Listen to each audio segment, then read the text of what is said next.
After a long day at work, you want a place that you can go and unwind with good food and good friends. Welcome to Outback Steakhouse, where we pride ourselves on serving up variety.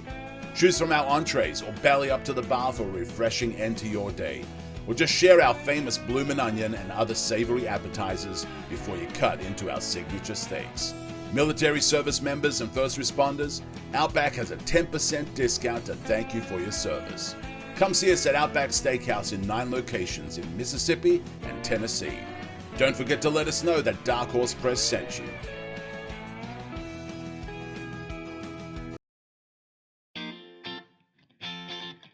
At Guns and Gear in Gluckstadt, you've got a great shot at finding high-quality, low-priced ammunition. Sports shooting, hunting, or self-defense, you'll find the best bang for your buck at Guns and Gear.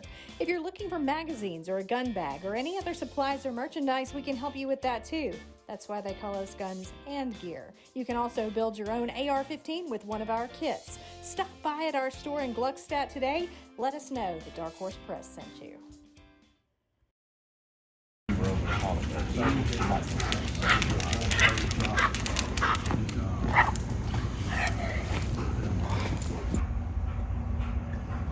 One thing that when we got this started, we heard from a lot of you that were really very interested in the K9s. So we're going to ask these guys some of the questions that you sent us about their K9s and about K9s in general. Chris, talk about the importance of a K9, not just as a tool, but as a partner. Well, I think you've seen the relationship these guys have with their dogs. And, so that's 90% of what I need them to do is have that relationship with those dogs to where these dogs perform. But I can't really explain how important these dogs are for more than just finding dope or finding suspects. But if Shaq's out searching a car, he knows Voodoo's there. And I don't care how bad it gets, Voodoo ain't going nowhere. He's coming to help him, and it can be the worst. You can't always expect that from humans, right? Humans think, I might get shot if I go over there. These dogs, they're coming. Their love for their handlers is when you say unconditional, it's unconditional, and they're coming. So I think it's important that they have that relationship. They know that dog's there. They know that dog's got their back, and they know they can depend on that dog. And that dog has the same feeling towards them. Good deal. Okay, so first of all, I'll ask the group, who has the most bullheaded or difficult K9? Chris. Splinter. Splinter. Splinter's got to be the most bullheaded one. I would put Rick second.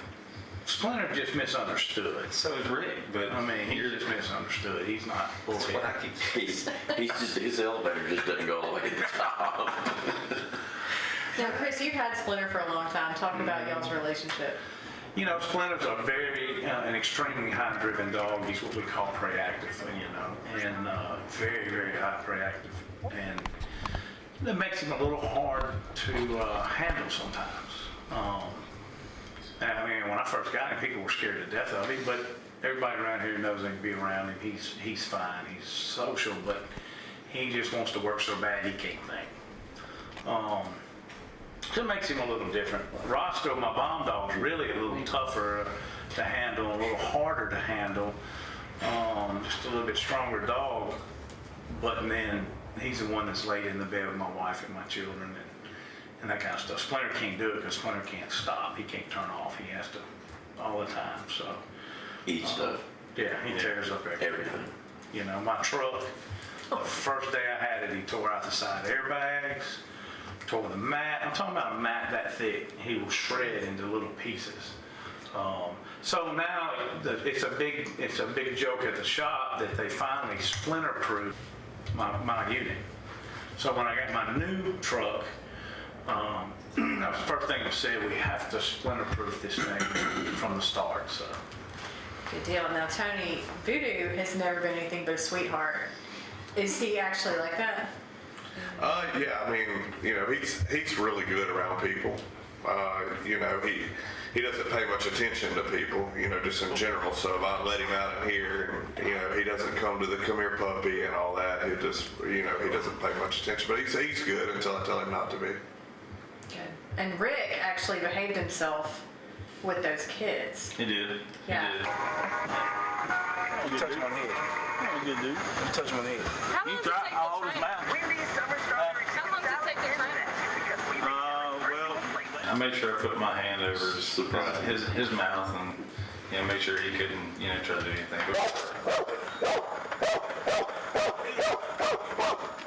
hey. Rick is A blowhard. big time. He loves to intimidate. That's what he loves to do. Like, he wants to know if he can intimidate you.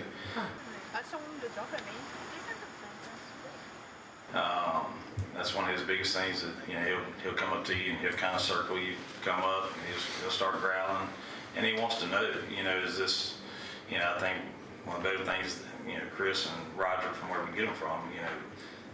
These dogs want to know, can you dominate them? If you're not, they have you. If they can, they're cool. They're just, you got them. And that's why the relationship with a handler. Yeah, and you gotta remember, these dogs are not your pet dog. They're all alpha dogs. Yeah, they're all strong. But I mean, you're talking dogs that are taught to take down a man, and they know that they can. So they have to be handled differently. But in the same sense, we have that same relationship with them, like you would your own pet.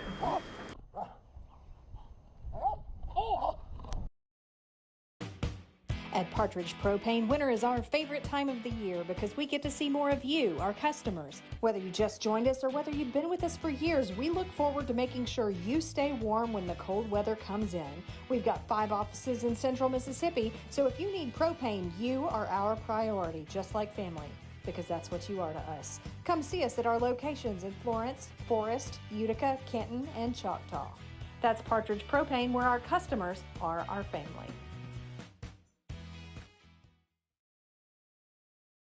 Now, Decell, I don't know your dog, but I want to ask you a great story about your dog. Just go ahead and tell me the best dog story you have. Superman. Second story. So not long after I first got Fox, I was in the middle of building a new home. It was a 2-story house, and I was writing one of my subcontractors a check, and I had let Fox out of my unit just to break, run around the house, come back with a water bottle, chewing on it. He'd disappear for just a second. Hey, get over here. He'd come running around the house. Well, about the 3rd time that happened, I can hear he's a 100-pound Malinois. He's huge. He's huge. He's probably one of the most feared that we have, but he's also the most social, I would say. He would love on everybody in here and never get enough. So I called him about that 3rd time, and it sounds like a horse coming across the 2nd floor of the house. I can hear him. The window is open, and when I tell you he bailed out of the window, he didn't just run up to the window and hop out. He launched out of that window and landed about 20 feet out from the house. Just a cloud of dust flies up, and I'm just thinking, oh my God, I just broke a $15,000 dog after I've had him for 4 months. And he just gets up, shakes it off, and just takes off running. Never checks up. And, that's just the dog he is. I mean, he is stout, he is strong, his bite work is pretty spectacular, and he's just a big baby at home though. He's an absolute, he just comes in, he's just thankful to be inside. He just goes to his bed and just lays there, and he's got the mentality of, I'll just lay over here and be quiet if you'll just let me stay inside. That's a good dog. I think that's another thing to point on is, when we get them, a lot of the Europeans and places we get them from, they tell us like, Americans are soft because they'll leave them outside in any condition. They do different training and stuff, and then, we get them and, we let them inside, we let them do things, and, we let them sit on the couch and stuff like that. And so, it's just it's cool to see how different we are from them and how they do training and different things. And, they're just straight up, a dog is a tool over there, and that's all they are. You have to figure, we spend more hours with these dogs than we do with our families. I mean, not only are these dogs with us at home, they're with us every hour we work. All of our dogs are in the truck right now. Yeah. As we're doing this interview, they're waiting on us to get back in that truck. Don't talk about that too much. Nicole will be out there in the parking lot in a second.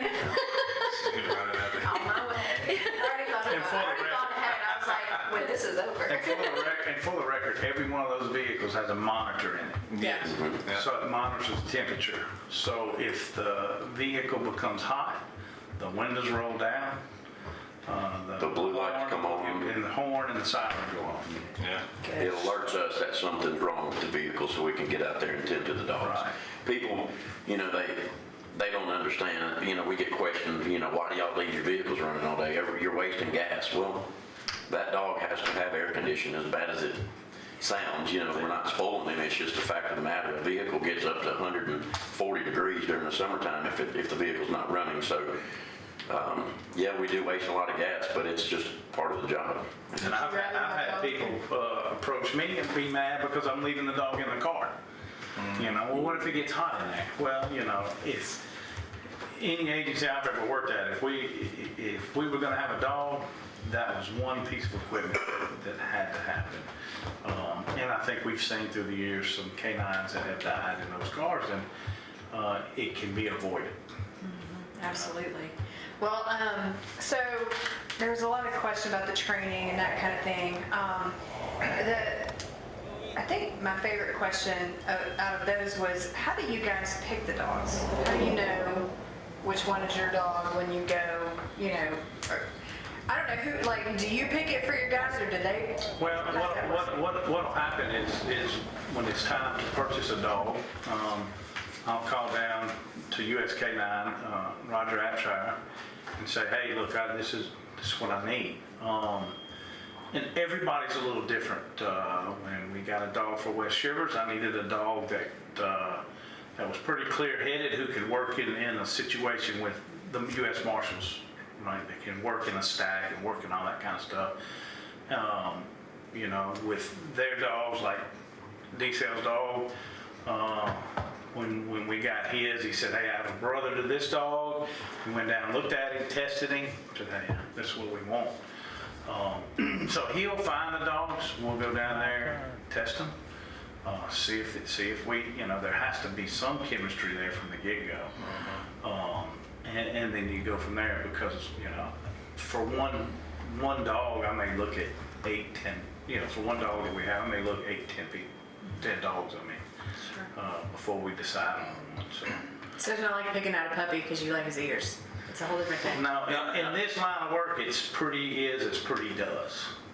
So, now I think we all got pretty good looking dogs, and the Decell's dog's got some deformities on his ears, but. Oh, and Roscoe doesn't? Well, his He doesn't have a tail, he's missing half an ear. Come on, man. He's got more scars than Rick's got 3 missing teeth. So, that's just old age. No, he's had the missing teeth since he was young. So yeah, we're very particular about the dogs we pick, but because of who we deal with, Roger, it's easy. It's real easy to find a dog.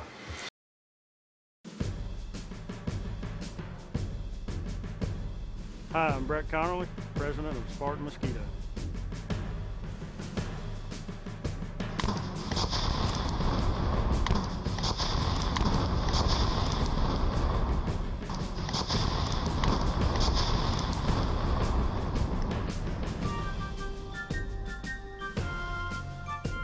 Spartan Mosquito Protect kills mosquitoes.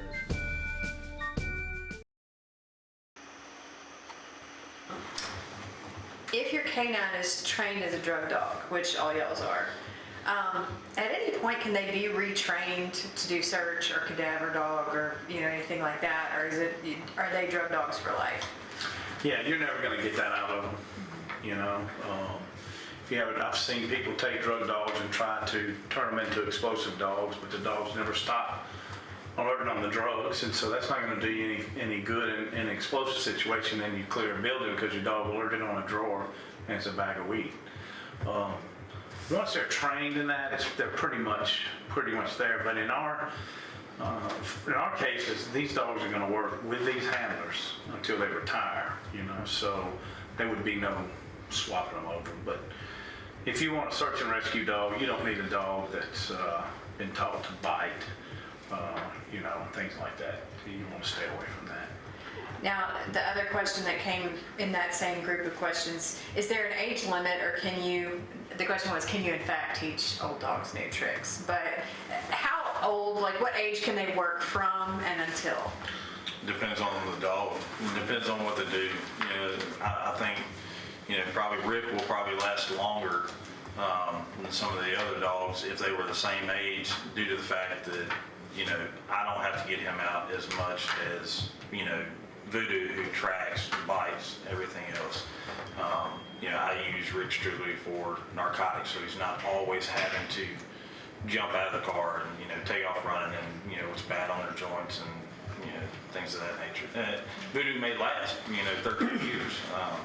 I think I asked Chris that one time, how long is, Rick gonna last? And he said it's just, how long the dog actually lasts. When they look like they're starting to wear, then you have to, you don't want to put a dog through any kind of pain, suffering, just because you want to keep him working.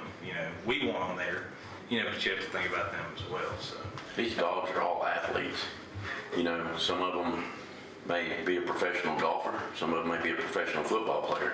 Depending on the dog's personality, depends on how rough he is on his body, and that dictates how long he'll be able to be used on the street. And let me say this, generally speaking, the Malinois usually, their longevity is better than the Shepherd. Usually. Doesn't mean all the cases. Some people will steer away from Shepherds because they say, 8-10 years is a good working life for that dog. Malinois, I've seen them go as long as 13, 14, Splinter's 11. But like I said, every dog's different. We retired a dog a couple of years ago, Sentel's dog. And it's because we could tell, I could see it when he tried to get in the Tahoe, get out of the Tahoe. It's taking a toll on his body. And it's not fair, to make him to continue to do that. But that dog would, I promise you, I'd go pick him up right now. And go to work. He'd be ready to go to work. But his body just, we'd rather see them, go ahead and retire and rest, So every dog's a little different. And every breed's a little different. But we've been fortunate, with our dogs so far. No, sir. No, sir. No, sir. No, sir. No, sir.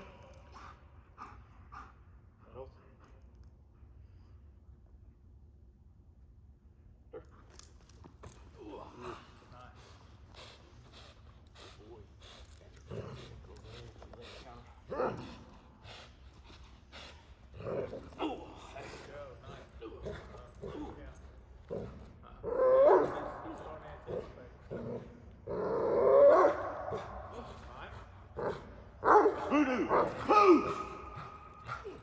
Poof!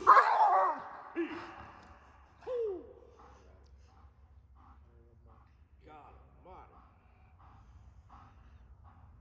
You back up and you're going to sit up there. Sit up there. There.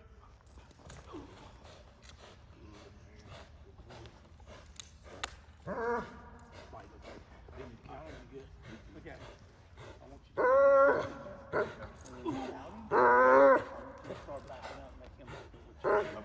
no teeth. I'm not. Voodoo. Poof. Poof. Poof.